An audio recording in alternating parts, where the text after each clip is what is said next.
السلام عليكم، كيفكم يا جماعة؟ اليوم رح نغوص بقصة مظلمة وعميقة عن عالم ما فيه مكان للضعيف، وعن وقت صار فيه الإنسان ظل نفسه، ووباء قلب الدنيا كلها. البشر صاروا مجرد أطلال من اللي كانوا عليه. القصة هاي بتخليك تفكر، لو كنت عايش بهالزمن هل بتقدر تحافظ على إنسانيتك ولا رح تتحول لشيء ما إلك سيطرة عليه؟ يلا نكتشف مع بعض قصة كرونوس ذا نيو داون، البداية اللي كانت بالأصل إعلان النهاية. بس قبل ما نبلش لا تنسى تدعمني بزر اللايك واشترك بالقناة وفعل الجرس، ويلا نبدأ. القصة بتبدأ بتاريخ 14 ديسمبر من عام 1981. كانت ليلة باردة جدا ومختلفة عن أي ليلة قبلها، لأنه العالم قاعد بتغير بسرعة وبطل زي قبل. كل يوم كانت الأخبار تجيب معها أرقام جديدة، أعداد كبيرة من الناس اللي قاعدين بموتوا فجأة أو بيختفوا بدون أي تفسير. المرض اللي انتشر اسمه التغيير كان أسرع من أي شيء عرفه الإنسان من قبل، وكأنه عدو غامض بهاجم البشرية بدون رحمة. الناس عاشوا حالة من الرعب والذعر ما شافوها قبل هيك. كل واحد فيهم كان خايف على حاله وعلى اللي حواليه. ومع مرور الأيام، وبالتحديد في 23 و 24 ديسمبر، صار شيء غريب وغامض كسر هدوء العالم. ظهرت عملية سرية اسمها الجوهر، وهي جواهر غريبة جدا داخل أجساد البشر، وتعتبر المفتاح الأساسي اللي بيحدد إذا الإنسان بيظل محافظ على إنسانيته أو بيخسرها. من هذيك اللحظة بدأ الكل يفهم إنه المرض ما كان مجرد وباء عادي أو أزمة صحية، بقدر ما كان بداية النهاية وتغيير شامل للبشرية كلها. مع مرور الوقت طلع شخص غريب، أو بالأصح مسافر رمزها أندي 3576، واللي صحيت بعد ما صار عندها حادث تحطم بمكان مهجور وبعيد في بولندا، والمكان حواليها كان كله خراب وصمت مش طبيعي. بعد فترة بدأت تكتشف إنه هي مرتبطة بنظام آلي غريب بتتبع لشغلة اسمها الجماعة، وهدفهم إنهم يفتحوا باب للمستقبل عشان يحاولوا يغيروا أو يتحكموا بالزمن والواقع، بالإضافة بإنهم يرجعوا الناس اللي فقدوا جوهرهم بطريقة غامضة وصعبة على الفهم. طبعا المسافرة هاي ما أجت من فراغ، هي مكملة للي كان قبلها اللي اسمه أندي 3500، واللي كمل مهمته وانتهى دوره، والآن صار دورها هي تكمل المشوار. بالبداية كان هدفها واضح وبسيط، إنها تبحث عن مكان الشخص السابق، لكن مع الوقت اكتشفت إنه الموضوع أكبر بكثير من مجرد بحث. القصة مش بس عن مهمة أو رحلة، القصة كانت عن البشرية كلها وعن الهوية، وليش كل هالتغيير اللي صار.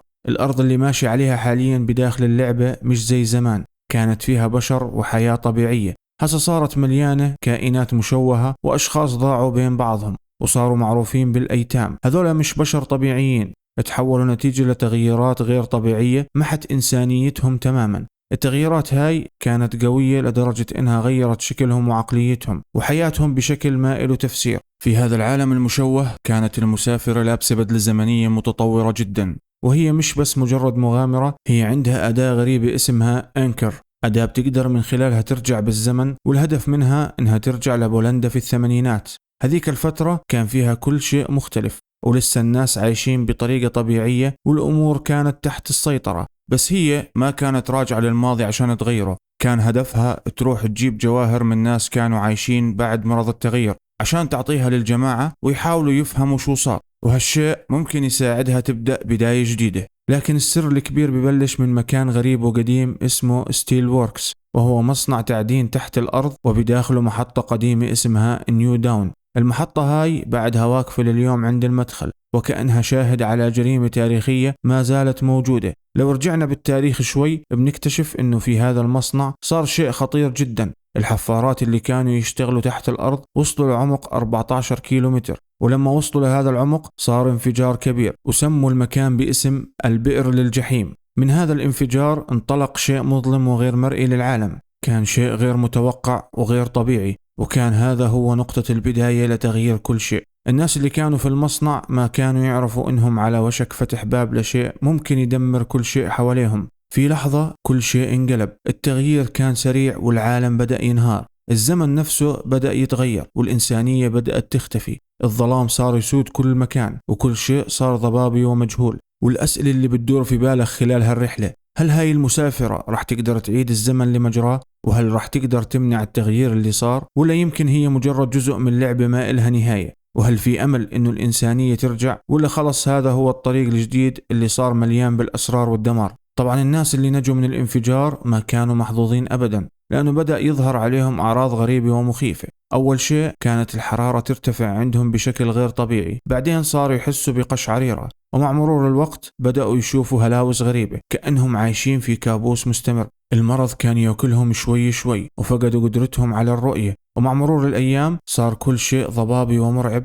لدرجة إنهم ما كانوا يعرفوا شو صار معهم. لكن الأسوأ من هيك، إذا في واحد من الناجين قدر يعيش بعد المرحلة الأولى، ما كان يقدر يعيش لحاله وكان مجبور يندمج مع شخص ثاني عشان يظلوا عايشين مع بعض. لكن النتيجة كانت مرعبة، اللي اندمجوا مع بعض صاروا مخلوقات مشوهة، وهم اللي ذكرتهم قبل هيك واسمهم الأيتام. الكائنات هاي ما كانت قادرة تنفصل عن بعضها حتى بالعمليات الجراحية، كانوا يتحولوا لأجسام غريبة عايشين مع بعض لكن مش قادرين يتواصلوا بشكل طبيعي، وكل واحد فيهم كان يعاني من أوجاعه الخاصة، وصاروا يتنقلوا بين الخراب يدوروا على أي مضيف جديد بس عشان تستمر دورتهم في الحياة. في ديسمبر ومع تدهور الوضع، قررت السلطات أنهم يفرضوا حجر صحي شامل، وعزلوا عمارة كاملة في بولندا عن باقي العالم، وكان فيها إدوارد وأنجيلا. أنجيلا بدأ يظهر عليها أعراض المرض، وقررت تهرب في نفس الليلة اللي تحولت فيها المدينة لمجزرة حقيقية. الشوارع كانت مليانة عساكر، وبدورهم كانوا يسكروا الطرق ويهددوا الناس،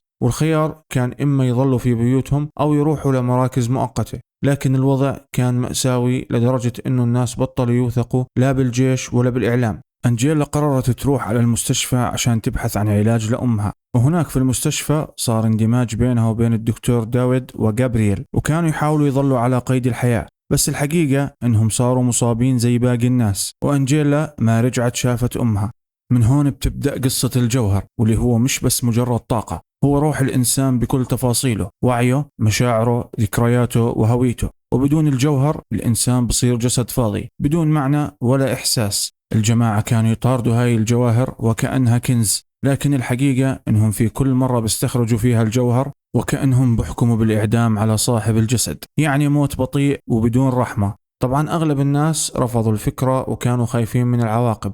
المسافرين زي أندي 3576 كانوا يظهروا كأنهم بشر طبيعيين، لكن الحقيقة إنهم كانوا قادرين يتحكموا في أجسادهم وعقولهم بشكل كامل، وكأنهم قادرين على التحكم في حياتهم بشكل مختلف عن البشر العاديين. لكن المصيبة الكبيرة إنه لو المسافر مات والجوهر ما انفصل عن جسده، هيك الجوهر بظل محبوس داخل جسده للأبد، وهذا الشيء بسبب له عذاب مستمر، لأن الجسم بظل محاصر فيه والعقل بيبدأ يضيع مع مرور الوقت، والمسافر نفسه بيبدأ يفقد ذاته تدريجيا وملامح إنسانيته بتختفي. وكان في حالة مأساوية لهذا الحكي، ليديا ومارسيل أم وابنها ظلوا محبوسين كجواهر داخل أجساد مسافرين ماتوا، ومصيرهم كان رهيب جدا لأنهم عاشوا كجواهر داخل أجساد ميتة، وكانوا يتألموا ببطء لأنهم عايشين بين الحياة والموت للأبد. مع مرور الوقت زاد الغموض أكثر، خصوصا بعد ما صار معروف إنه الجواهر اللي بيستخرجوها المسافرين لازم تنتقل لمكان مجهول بخص الجماعة الغامضة، وعملية النقل هاي بتتم من خلال جهاز اسمه تيرمينال. لكن بعد ما ينتقل الجوهر ما حدا بيعرف شو بصير فيه بالضبط. بعض النظريات بتقول إنه هاي الجواهر ما بتموت وبتعيش من جديد في خط زمني مختلف، وكأنها محاولة لإعادة الماضي وتغيير مسار الأحداث اللي دفعت البشرية لها الخراب. بس هاي الفرضية بتفتح باب جدل كبير، إذا فعلا نجحوا بتغيير الماضي، هل الجماعة نفسها رح تظل موجودة ولا ممكن يختفوا تماما لأنه وجودهم أصلا مرتبط بالكارثة؟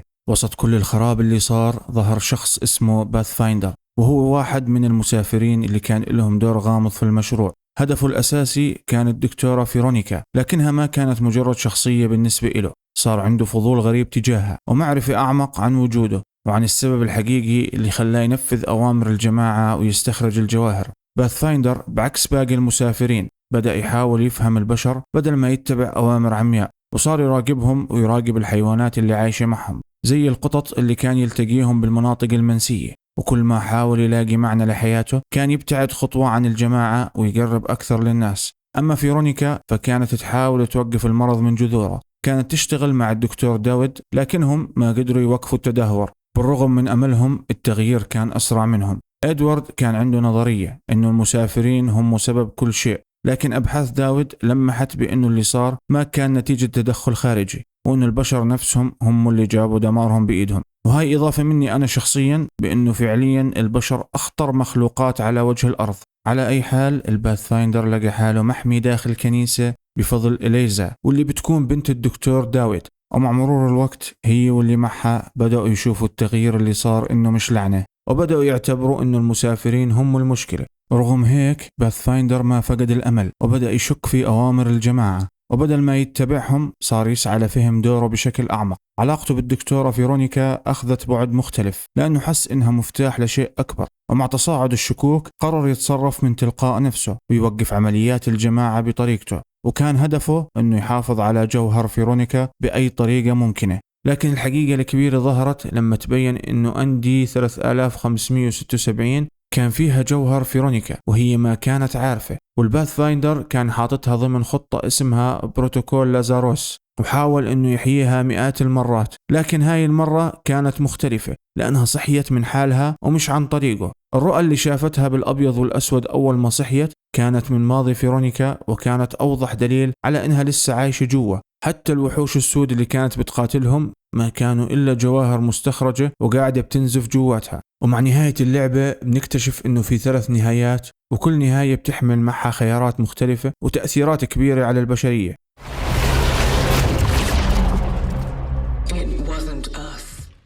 بهاي اللحظة لما المسافرة أندي 3576 ترفع سلاحها على الباث فايندر بتكون فعليا بتختار المصير اللي ما فيه رجعة منه، مش لأنه الباث فايندر هو العدو، بس لأنه الحقيقة وضحت بأنه البشر هم اللي خربوا الدنيا مش المسافرين. وبهيك الرجوع للماضي ما راح يفيد ولا يغير أي إشي صار، لأنه الوقت خلص والإنسانية ضيعت فرصتها. وبعد الطلقة بتفتح أندي 3576 صدع زمني أخير، وبترسل جوهر فيرونيكا للماضي، بس مش محاولة لإنقاذ البشرية على قد ما هو تذكير ببداية النهاية، لأنهم مهما حاولوا النهاية كانت حتمية وما في رجعة أبدا.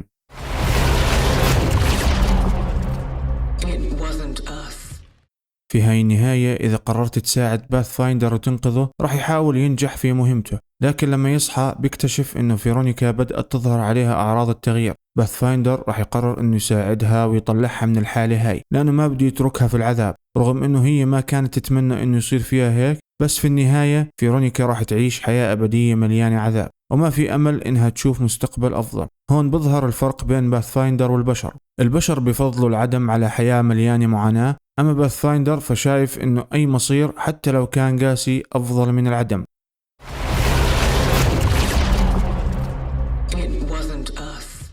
النهاية هاي هي نهاية سرية ما بتتحقق إلا بعد ما تكمل اللعبة الجديدة وتتغلب على باث فايندر للمرة الثالثة، رغم إنه الخطوط الزمنية بتستمر زي ما هي بسبب تصرفات باث فايندر، إلا إنه أندي 3576 تكتشف من خلال كلامها إنه فيرونيكا ممكن يكون عندها فرصة أفضل إذا ظلت معها. وهون أندي 3576 تفتح صدع جديد وبتأخذ فيرونيكا معها وبتترك باث فايندر وراها. مع بداية جديدة فيرونيكا بتستيقظ كمسافرة، وإيد أندي 3576 ممدودة إلها جاهزة إنها تعطيها فرصة جديدة. وبهيك بتكون حققت النهاية الأكثر تفاؤل للبشرية، لأنها أخيرا كسرت الدائرة المغلقة اللي كانت تحاصرهم.